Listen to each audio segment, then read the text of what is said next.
말씀은 신약성경 빌립보서에 있는 말씀입니다. 빌립보서 2장 12절에서 14절까지의 말씀인데요. 하나님의 말씀을 같이 한 목소리로 읽겠습니다. 시작. 그러므로 나의 사랑하는 자들아, 너희가 나 있을 때뿐 아니라 더욱 지금 나 없을 때에도 항상 복종하여 두렵고 떨림으로 너희 구원을 이루라. 너희 안에서 행하시는 이는 하나님이시니 자기의 기쁘신 뜻을 위하여 너희에게 소원을 두고 행하게 하시나니 모든 일을 원망과 시비가 없이 하라. 하나님의 말씀입니다. 아멘. 기도하겠습니다. 아버지, 오늘도 말씀이 선포되는 자리에 우리가 있는 것 감사드립니다. 우리에게 확자의 길을 주시고 잘 깨달아 알게 하시고, 아버지 성령께서 우리를 깨워주시지 않으면 우리가 너무도 둔합니다. 말씀이 우리에게 감동으로 다가오질 못합니다. 이 시간 우리의 속사람을 주님께서 깨워 주시옵소서. 예수님의 이름으로 기도합니다. 아멘.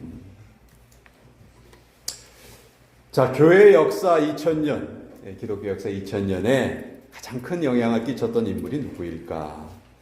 대부분의 학자들은 한결같이 사도 바울을 꼽습니다.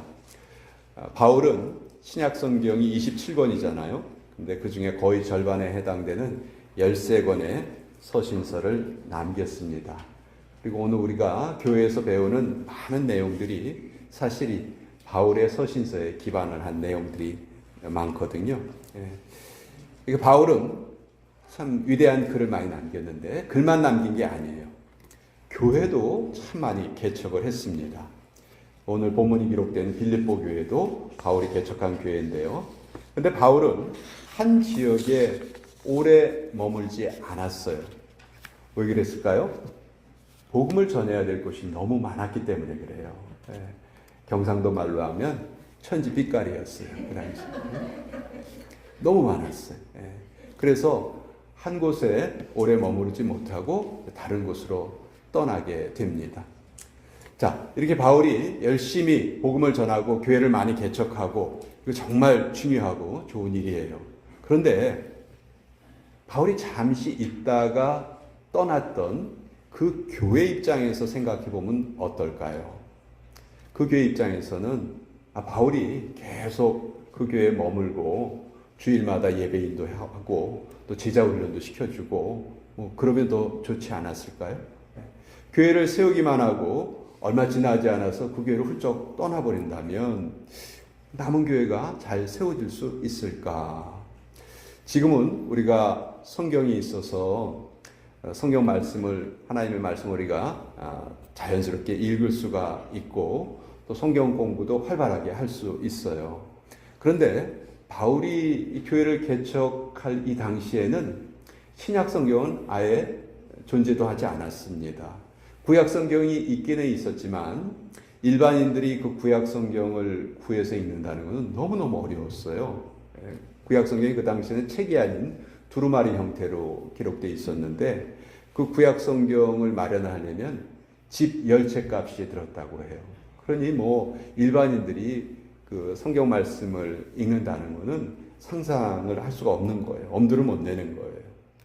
자, 그렇다고 해서 바울이 떠난 후에 바울을 대신해서 목회할 사람이 있었던 것도 아닙니다. 자, 이렇게 우리가 생각해 보면 바울이 자기가 개척한 교회를 훌쩍 떠나버리는 건 좀 무책임한 행동 아니었을까? 우리가 그런 생각마저도 할 수 있어요. 그런데요, 바울이 개척했던 교회들이 다 아름답게 잘 성장했거든요. 빌립보 교회도 아주 훌륭한 교회가 되었어요. 어떻게 이런 일이 가능했을까?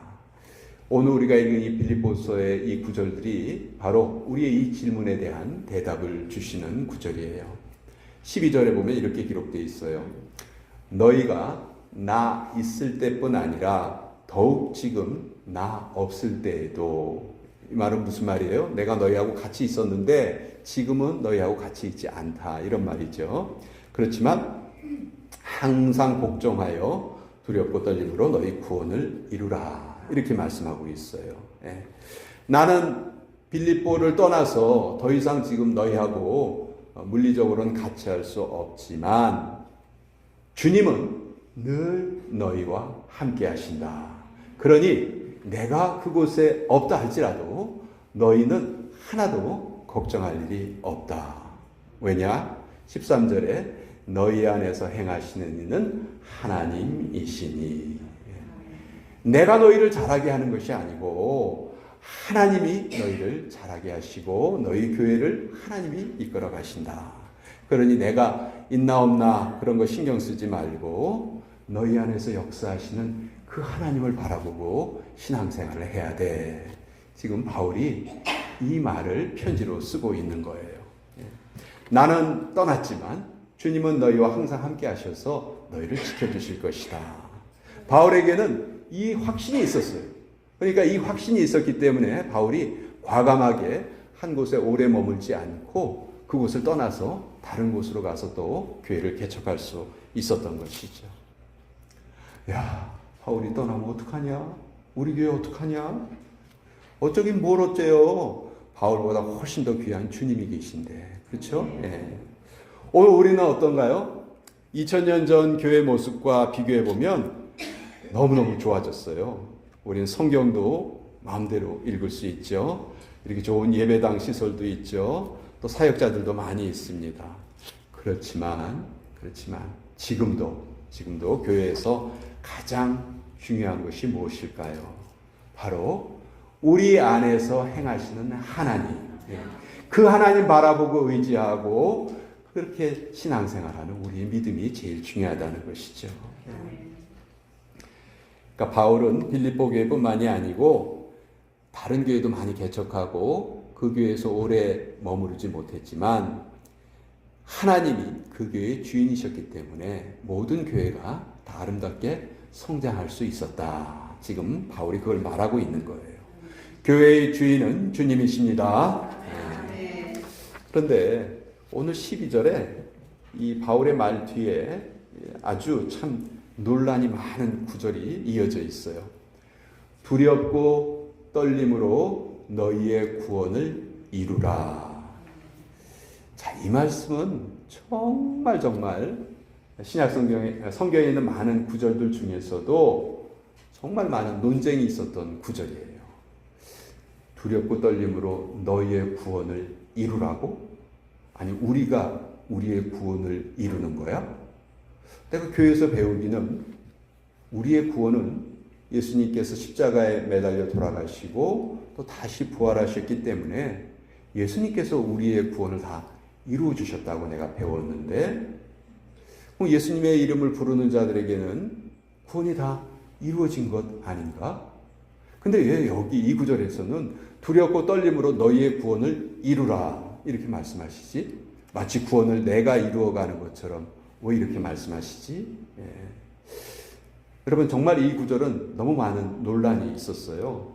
여러분들은 어떻게 생각하세요? 우리의 구원은 이미 이루어진 건가요? 아니면 아직 안 이루어진 건가요? 어떻게 생각하세요? 예. 참 여기에 대해서 학설이 구구합니다. 그렇죠?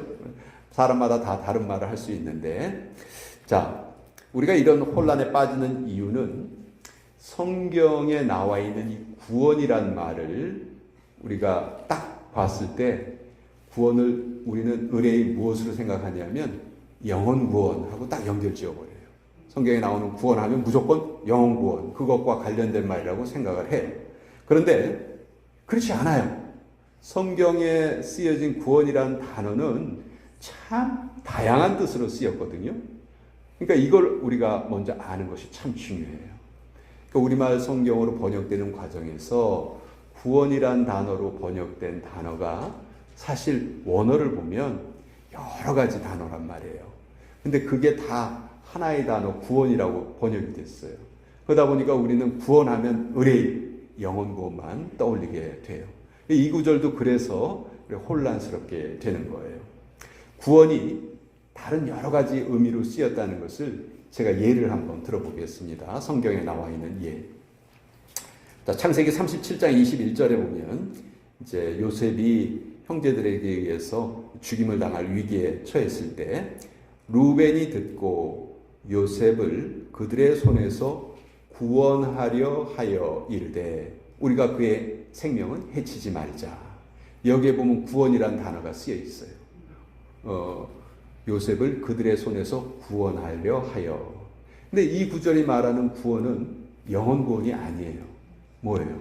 그냥 목숨 구해내는 거예요. 육체의 목숨을 구해내는 것을 창세기 37장 21절에서는 구원이라고 말하고 있어요. 또 신명기 22장 27절에 보면 남자가 처녀를 들에서 만난 까닭에 그 약혼한 처녀가 소리질러도 구원할 자가 없었음이니라. 자, 남자가 여자를 들로 불러내서 몹쓸 짓을 했어요. 그러면 그 남자는 죽이되 여자는 아무런 잘못이 없으니까 여자는 어떤 벌을 내리지 말아라. 그런 구절이에요. 왜냐하면 주변에 아무리 소리를 질러도 구원해 줄 자가 없었다. 이렇게 말하고 있거든요. 여기에서 이 구절이 말하는 구원은 영혼 구원이 아니에요. 그냥 위험에서 건져주는 거예요. 그렇죠? 예. 또 마태복음 9장 21절에 보면 12년 동안 혈류병으로 고생하던 여자가 예수님께 찾아와서 이제 옷자락을 잡죠. 근데 그때 뭐라고 말하냐면 이는 제 마음에 그 겉옷만 만져도 구원을 받겠다 함이라. 이 구절에도 구원이라는 단어가 쓰였어요. 근데 이 구절의 구원은 뭘 의미하는 거예요? 병에서 고침받는 거예요. 병에서 고침받는 건데 우리말 성경에는 구원을 받겠습니다. 이렇게 나와 있는 거죠. 그런데 예. 마태복음 19장 25절에 보면 제자들이 듣고 몹시 놀라 이르되 그렇다면 누가 구원을 얻을 수 있으리까? 예수님이 뭐라고 말씀하셨냐면 야, 부자가 천국에 들어가는 것은 낙타가 바늘길을 통과하는 것보다 더 어려운 일이야. 이렇게 말씀하셨거든요. 그때 제자들이 놀라서 그러면 도대체 누가 구원을 얻을 수 있습니까? 이렇게 물어봤어요. 이 구절에 쓰여 있는 구원은 우리가 익히 알고 있는 영혼의 구원을 의미하는 거예요. 그러니까 제가 지금 여러 가지 예를 들었죠. 모든 구절마다 다 구원이란 단어가 쓰여 있어요. 그런데 그 구원이란 단어의 뜻이 달라요. 영혼 구원을 의미하는 게 아니에요. 우리는 모든 성경에 나오는 구원을 영혼 구원이라고만 생각하고 있는데 그렇지 않다는 거죠. 그러면 빌립보서 2장 12절에 쓰여 있는 이 구원이란 말은 무엇일까? 두렵고 떨림으로 너희의 구원을 이루라. 이 구원이 뭔가? 두렵고 떨림으로 우리 영혼의 구원을 이루라는 말인가? 아니면 다른 뜻의 말인가? 우리가 이제 이게 궁금하죠. 자, 여러분, 성경을 해석하는 가장 첫 번째 원리는 어떤 단어가 나왔을 때 그 단어의 뜻을 명확하게 알기 어려우면 반드시 문맥을 살피는 거예요. 문맥이라는 것은 앞에 무슨 내용이 쓰여 있는가, 그 뒤에 무슨 내용이 쓰여 있는가. 그래서 이 단어가 무엇을 의미하는가, 이걸 알아보는 것을 문맥을 통해서 해석하는 거라고 해석하는 겁니다. 그러니까 성경 해석의 가장 큰 원칙이 문맥을 보고 해석하는 거예요. 그러면 이 빌립보서 2장 12절에 나와 있는 이 구원이라는 단어도 그 앞뒤의 문맥을 살피면 그 뜻을 명확하게 잘 알 수 있겠죠. 근데 이 구절 앞에 무엇이 쓰여져 있냐면 우리가 잘 알고 있는 구절, 예수님은 근본 하나님의 본체시나 그 하늘나라에 계시지 않고 스스로 낮아지셔서 이 땅에 내려오셔서 십자가를 지시고 돌아가셨다. 죽기까지 이렇게 순종하셨기 때문에 하나님께서 모든 이름보다 더 뛰어난 이름을 예수님께 주셨다. 요게 이제 요 빌립보서 2장 앞부분에 있는 내용이에요. 그런데 12절이 무슨 단어로 시작을 하냐 하면 그러므로 이 단어로 시작을 해요. 여러분, 이 그러므로라는 단어는 무슨 뜻이에요? 지금 내가 하고자 하는 말이 앞의 내용과 이어져 있다, 그런 뜻이죠. 그렇죠? 예수님께서 하늘 그 하늘나라의 영광을 마다하시고 이 땅에 내려오셔서 죽기까지 순종하셔서 가장 뛰어난 이름을 얻으셨으므로 그러므로 너희도 두렵고 떨림으로 너희의 구원을 이루라. 여기에 두렵고 떨림으로 너희의 구원을 이루라는 말은 너희의 영혼을 구원하라는 말이 아니에요. 그 말이 아니고 예수님이 그렇게 뛰어난 이름, 그 뛰어난 상급을 얻으셨던 것처럼 너희도 열심히 신앙생활하면서 그 상급을 얻어가기에 애를 써라. 이렇게 지금 말하고 있는 거예요. 그러니까 이 구절 가지고 우리의 구원이 이미 이루어졌습니까? 안 이루어졌습니까? 그걸 논쟁하는 것은 사실 이 구절의 본뜻과는 맞지 않는 내용이죠. 엉뚱한 논쟁을 했다는 거예요. 그래서 이 말을 우리가 생각할 때 많은 사람들이 이 구절을 잘못 해석해서 야, 영혼의 구원을 받고 싶지? 열심히 거룩하게 살고 열심히 봉사하고 열심히 애를 써야 돼. 그래야 너희의 구원을 이룰 수 있는 거야. 이렇게 잘못 해석하고 있어요. 여러분, 이렇게 잘못 해석하면요, 행위 구원론에 빠질 수밖에 없어요. 우리의 구원이 마치 우리의 어떤 행위 때문에 하나님이 우리를 딱 지켜보시다가 쟤는 신앙생활 열심히 잘하네. 오케이, 너는 구원. 너는 제대로 신앙생활 못하네. 너는 노. 이렇게 판단하신 게 아니란 말이에요. 여러분, 우리가 영혼의 구원을 얻기 위해서 애를 쓰는 것은요, 아무런 가치가 없어요. 하나님께서는 우리의 인간이 구원을 받는데 우리가 털끝만큼도 어떤 노력을 더하는 것을 하나님은 단호하게 거부하십니다. 우리는 전적으로 하나님의 은혜로만 구원을 받는 거예요. 왜 그럴까요? 혹시 인간이 어떤 조금이라도 어떤 노력을 보태가지고 구원을 얻었다고 상상해 보세요. 그럼 자기가 구원 얻은 거를 누구 탓으로 돌릴까요? 그건 내가 잘나서 그런 거지. 내가 잘나서 그런 거지. 그러니까 하나님은 이거를 단호하게 이런 말을 거부하시는 거죠.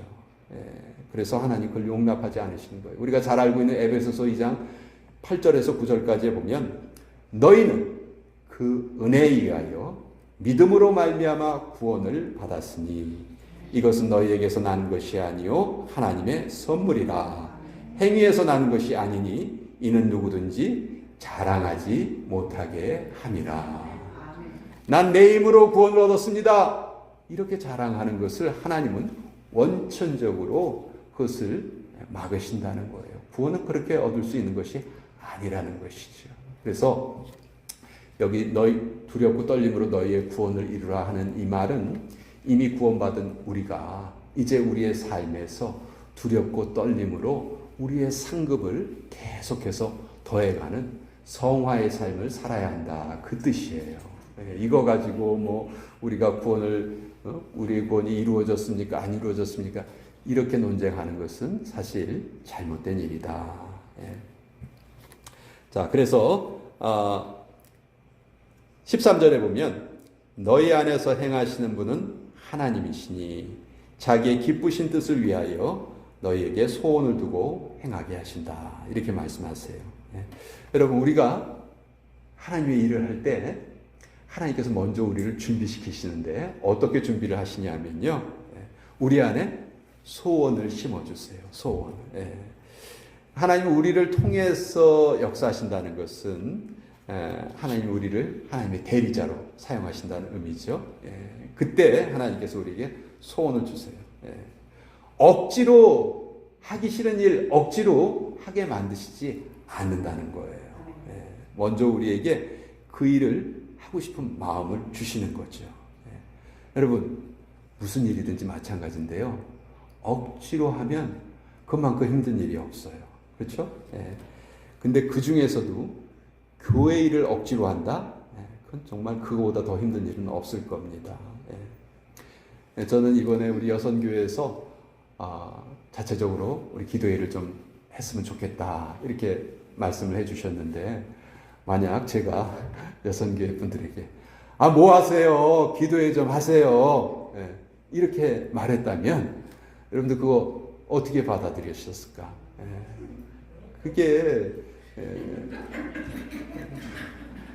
마음에 기쁨으로 와닿지가 않는 거예요. 근데 여성교회에서 스스로 야, 지금 우리 기도할 때다.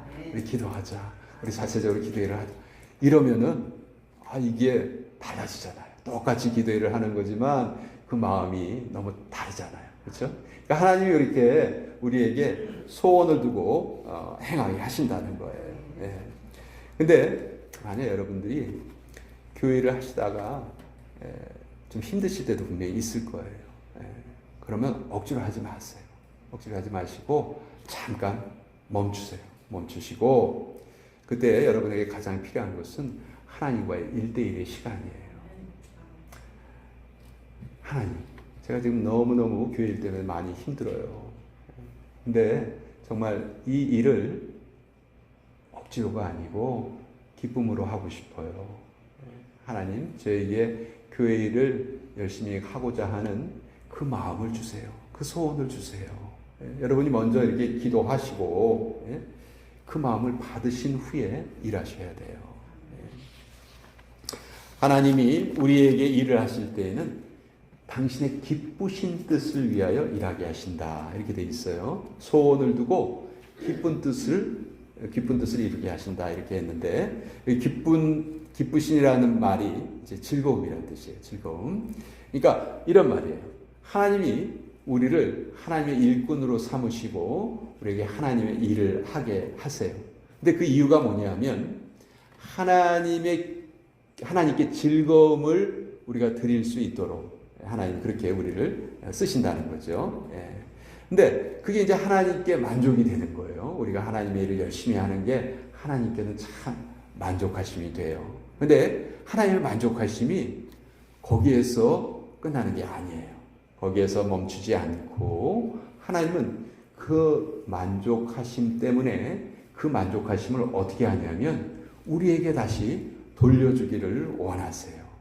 하나님이 그 즐거움을 우리에게 다시 돌려주시는 근거가 뭐냐면 우리가 하나님께 즐거움을 드리는 거예요. 그럼 하나님이 그 즐거움을 받으시고 그 즐거움을 다시 우리에게 돌려주신다는 것이죠. 그래서 하나님께 영광을 드린다는 것이 우리 인생의 최우선적인 목적이에요. 그렇죠? 그렇지만 동시에 그는 하나님께 영광을 돌린다는 것은 내 자신을 위한 일이기도 해요. 그렇다고 나 복받은 데면 하나님께 먼저 영광을 돌려야지. 내가 복받기 위해서 영광을 드려야지. 이렇게 생각하시면 안 돼요. 이거는 순서가 잘못된 거예요. 순서가 바르면 그저 내가 아무 생각 안 하고 하나님, 제가 하나님을 기쁘시게 하기 위해서 애를 쓰겠습니다. 이렇게 일을 하면 그 결과로 우리에게 하나님의 기쁨이 도로 돌아와요. 그런데 우리가 꾀가 많잖아요. 그러니까 내가 즐거움을 얻기 위해서 하나님께 뭔가 좀 기쁘시게 해드려야 되겠다라고 그런 행동을 한다면 하나님이 이미 다 알고 계시는 거죠. 우리의 속마음을 다 알고 계신다는 거예요. 그래서 순서가 바르면 바른 신앙이 되지만 순서가 싹 뒤바뀌면 이게 바로 미신이 되는 거예요. 미신이 뭐예요? 먼저 내가 섬기는 신을 이렇게 간지럽게 해줘요. 그렇죠? 만족시키려고 해. 왜? 그래야 나에게 뭔가 떨어진다는 걸 알기 때문에. 그렇죠? 이건 순전한 미신이에요. 근데 우리가 하나님 섬기는 건 그게 아니거든요. 정말 그런 마음은 우리 밑바탕에 아무것도 없어요. 그죠? 하나님이 우리를 하나님의 백성 삼아 주신 게 기쁘고 감사하고 우리가 구원받은 백성이 된 것이 감사해서 그래서 우리가 모든 것을 하나님께 돌려드리는 거잖아요. 그렇죠? 그럴 때 또 하나님이 우리에게 복을 돌려주시는 것이고. 자, 오늘 말씀을 정리하겠습니다. 어떤 그 설계학 교수가 그런 조언을 하더라고요. 만약 당신의 설교를 들은 회중들이 당신이 무슨 말을 했는지 한 문장으로 표현하지 못하면 당신의 설교는 실패한 겁니다. 그렇게 말하더라고요. 오늘 제가 여러분께 말씀드린 것을 여러분들이 한 문장으로 정리하실 수 있어야 되겠는데, 자, 바울이 자기가 개척한 교회에 오래 머무르지 않았습니다. 그런데도 교회들이 다 잘 자랐어요. 그 이유가 뭐죠? 누구 때문에 자란 거예요? 하나님 때문에. 너희 안에서 행하시는 이는 하나님이시니 하나님 때문에 다 잘 자라게 되었다. 하나님이 함께 하셨기 때문이다. 그러니 오늘 우리가 섬기고 있는 이 교회도 물론 우리가 열심히 일을 하지만 이 교회의 진짜 주인이 누구세요? 하나님이신 거죠. 그리고 우리가 이렇게 열심히 하나님께 기쁨을 드리려고 일을 할 때 그 기쁨이 어떻게 된다고요? 다시 우리에게 되돌아오게 된다는 것이죠. 그래서 이것이 바로 바울이 빌립보 교회 성도들에게 전한 편지에 있는 글이에요. 여러분, 저나 여러분이 인생의 소원을 갖고 살기를 원합니다. 우리 인생의 편안함을 구하기 위한 소원이 아니고 하나님의 영광을 위해서, 하나님의 나라를 위해서, 그것도 억지로가 아니고 자발적으로 우리가 그런 일을 행할 수 있기를 원합니다. 여러 사람들이 모여서 그런 마음으로 함께 모여서 행할 때 교회는 든든하게 서가게 되겠죠. 이 은혜가 우리 샘물교회에 충만하시기를 축원드립니다. 기도하겠습니다. 아버지 하나님, 바울이 말씀하십니다. 아버지여, 두렵고 떨림으로 너희의 구원을 이루라 하셨는데 여기에 나오는 구원은 영혼의 구원이 아닌 하나님 나라의 상급을 많이 쌓으라는 그런 말씀이셨습니다. 아버지, 오늘도 하나님께서는 우리 마음 가운데 소원을 주십니다.